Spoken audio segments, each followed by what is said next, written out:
Everyone, welcome back to my channel নিপাস creation. আমি নিপা। তোমরা সবাই কেমন আছো? আশা করছি তোমরা সবাই খুব ভালো আছো, আর আমিও খুব ভালো আছি। এখন ভালো থাকারই কথা, কারণ আমার এখন ছোট্ট গোপাল আমার কাছে চলে এসছে। তো এখন আমি ব্যাক টু ব্যাক ভিডিও করার চেষ্টা করব। তোমাদেরকে কিন্তু আমি প্রচুর এরকম ডিসচার্জের ভিডিও দিয়েছি, যে এরকম ডিসচার্জ দেখে তোমরা বুঝতে পারবে যে প্রেগনেন্সি আসবে না পিরিয়ডটা আসতে চলেছে। তা সত্ত্বেও তোমাদের মনে প্রচুর কনফিউশন থাকে, এত পার্সোনালি মেসেজ করতে চলে যাও যে দিদিভাই এই ডিসচার্জের মানে কি। তো আজকে তোমাদেরকে আমি আবার নতুন করে সেই ভিডিওটা দিচ্ছি, যাতে তোমাদের মধ্যে কোনো কনফিউশন। তোমাদেরকে ডিসচার্জ যেমন দেখাবো, প্রেগনেন্সি ডিসচার্জ আর পিরিয়ড ডিসচার্জ, সেরকম কিন্তু ইমপ্লান্টেশন ব্লিডিংও দেখাবো। অনেকে কিন্তু কোয়েশ্চেন থাকে যে ইমপ্লান্টেশন ব্লিডিং হয় কিনা। আমি বলছি সবার বডিতে কিন্তু ইমপ্লান্টেশন ব্লিডিংটা হয় না। 100 জনের মধ্যে কিন্তু 70 জনের ব্লিডিংটা হয় না। তো ইমপ্লান্টেশন ব্লিডিংটা কিন্তু সবার বডিতে হয় না। 100 জনের মধ্যে 70 জন মহিলার হয়, আর 30 জন মহিলার কিন্তু সেটা হয় না। তাও আমি তোমাদেরকে দেখাবো যে ব্লিডিং যদিও হয় কি রকম টাইপের হয়। তো ফার্স্টে আমি ইমপ্লান্টেশন ব্লিডিং দিয়ে শুরু করছি ভিডিওটা। এখানটাতে দেখতে পাচ্ছ এখানে দুটো কালার আছে, ঠিক আছে। একটা আছে ব্রাউন আর একটা আছে পিঙ্কিশ। ঠিক এক্স্যাক্ট এরকম কিন্তু কালার হয়, স্পটিংও হতে পারে। এই টাইপের কিন্তু ইমপ্লান্টেশন ব্লিডিংটা হয়। তোমরা কিন্তু এটাকে অনেকে পিরিয়ড ভেবে ভুল করো, কিন্তু এটা পিরিয়ডসের ব্লিডিং না, এটা কিন্তু ইমপ্লান্টেশনের ব্লিডিং। এটা কিন্তু প্রেগনেন্সির একটা সিমটমস। আশা করছি তোমাদের বোঝাতে পারলাম আমি ইমপ্লান্টেশন ব্লিডিংটা ঠিক কিরকম টাইপের হতে পারে। আর এটা কিন্তু 1, 2 দিন 3 দিনও হতে পারে, কারো কারো তো এটা মোটামুটি 6-7 দিনও হয়। একটু একটু করে, কোনো প্যাড ইউজ করতে হয় না। আর আমার হয়েছিল এটা একদিন বলতে 1 ঘন্টা কি 1.5 ঘন্টার মতন হয়েছিল। খুবই লাইট স্পটিং হয়েছিল, দেখতে পেলে একদম পিঙ্কিশ যেমন হয়, মানে চোখে দেখো, মানে হোয়াইট। যদি তোমরা টিস্যুতে যদি ওয়াইপ করো তাহলেই কিন্তু তোমরা এই জিনিসটা বুঝতে পারবে। তো এটা হচ্ছে ইমপ্লান্টেশন ব্লিডিং গেল। এখন তোমাদেরকে দেখাচ্ছি ডিসচার্জটা কিরকম হয়, যেটা নিয়ে তোমরা খুবই একদম এক্সাইটেড থাকো, দিদি ভাই এরকম ডিসচার্জ হচ্ছে, আমার এরকম হচ্ছে।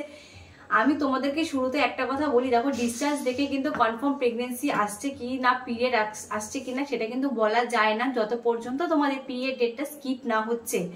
তা সত্ত্বেও তোমাদেরকে বলছি, তার কারণ আমার নিজের ডিসচার্জ যেটা হয়েছে আমি তোমাদেরকে সেটা মানে শেয়ার করেছিলাম, সেই এক্সপিরিয়েন্সটা। যেহেতু আমি এখন এতজনকে গাইড করছি, সবার বডি যেহেতু আলাদা, সবার কিন্তু সিমটমসও অনেকটাই আলাদা। তাও তোমাদেরকে আমি দেখিয়ে দিচ্ছি কি রকম ধরনের ডিসচার্জ আসলে মোটামুটি একটা ধারণা করা যায় যে প্রেগনেন্সি আসবে না পিরিয়ড আসবে। দেখো এখানটাতে আমার একটা ময়েশ্চারাইজার ক্রিম আছে, ঠিক আছে। তোমরা যে কোনো ময়েশ্চারাইজার ক্রিম তোমাদের বাড়িতে তোমরা ইউজ করো। তো ক্রিমের এখানে যে টেক্সচারটা আছে না, এখানে যে টেক্সচারটা আছে যেমন ঘন ক্রিম টাইপের, তোমাদেরকে দেখাতে পাচ্ছি। দেখো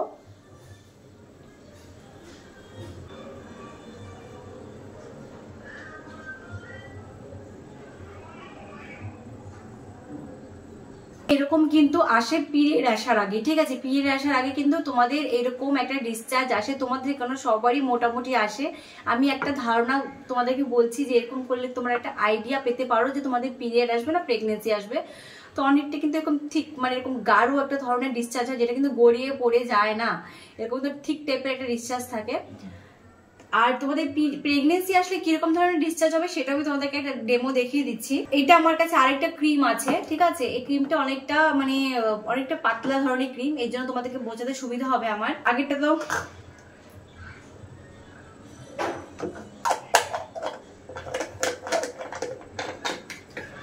এই ক্রিমটা দেখো, দেখতে পাচ্ছ তোমরা, এই ক্রিমটা কিন্তু অনেকটাই পাতলা। এটাকে যখন আমি মেল্ট করবো, মানে এটাকে যদি আমি এরকম করে র‍্যাপ করি, তারপরে যে টেক্সচারটা আসবে সেটাই কিন্তু তোমাদের প্রেগনেন্সি ডিসচার্জ। সেটা তোমাদেরকে আমি ক্লোজলি দেখিয়ে দিচ্ছি। এই ক্রিমটা, এটা কিন্তু আগেরটার থেকে অনেকটাই তোমাদের পাতলা। এটা দেখো এরকম কিন্তু চকচক চকচক করছে, এটা কিন্তু তোমাদের প্রেগনেন্সি ডিসচার্জ। এটা তোমরা যদি আঙুলের মধ্যেও নাও না, এরকম কিন্তু একটু চকচক চকচক করবে। এই দেখতে পাচ্ছ, দাঁড়াও, এরকম একটু চকচক চকচক ভাব আসবে, জল জল টাইপের ভাব আসবে। কিন্তু হাত দিয়ে যদি এরকম তোমরা টেনে দেখো, হালকা এরকম একটা ডিসচার্জ আসবে, ঠিক আছে। এটা কিন্তু তোমাদের প্রেগনেন্সি ডিসচার্জ অনেকটা কিন্তু এরকম হয়। আর এটা কবে থেকে হয় সেটাও বলে দিচ্ছি। এটা কিন্তু ওভুলেশন হওয়ার পর থেকে কিন্তু এই ডিসচার্জটা শুরু হয়ে যায়। ওভুলেশন তোমাদের শেষ হলো 3-4 দিন পরে থেকেই তোমাদের ভাজাইনা থেকে এরকম একটা ডিসচার্জ বেরোবে, বা তোমাদের ভাজাইনা তোমাদের ড্রাই থাকবে। তাহলে কিন্তু তোমরা বুঝতে পারবে যে তোমাদের প্রেগনেন্সি আসতে চলেছে না পিরিয়ড আসতে চলেছে। আমি প্রথমেও বলেছি, আবারও বলছি, পিরিয়ড মিস হওয়া পর্যন্ত কিন্তু কনফার্ম বলা যাচ্ছে আর ডিসচার্জ দেখে যে প্রেগনেন্সি আসবে না পিরিয়ড আসবে তোমাদের। তো একবার তোমাদের পিরিয়ড ডেটটা স্কিপ হোক, তোমরা 4-5 দিন ওয়েট করো, তারপরে তোমরা প্রেগনেন্সি টেস্ট করো। আই হোপ তোমরা ভালো রেজাল্ট পাবে। সবাই ভালো থেকো, সুস্থ থেকো। আশা করছি ভিডিওটা তোমাদের অনেকটাই হেল্পফুল হবে। যদি হেল্পফুল মনে হয় আমাকে কমেন্ট করতে একদম ভুলবে না। আর পরবর্তী তোমরা কোন ধরনের ভিডিও দেখতে চাও আমাকে কমেন্ট বক্সে অবশ্যই জানাবে। আমি এখন রেগুলার ভিডিও আনার চেষ্টা করব তোমাদের জন্য। জানি অনেকটা লেট হয়ে যাচ্ছে, বুঝতে পারছো।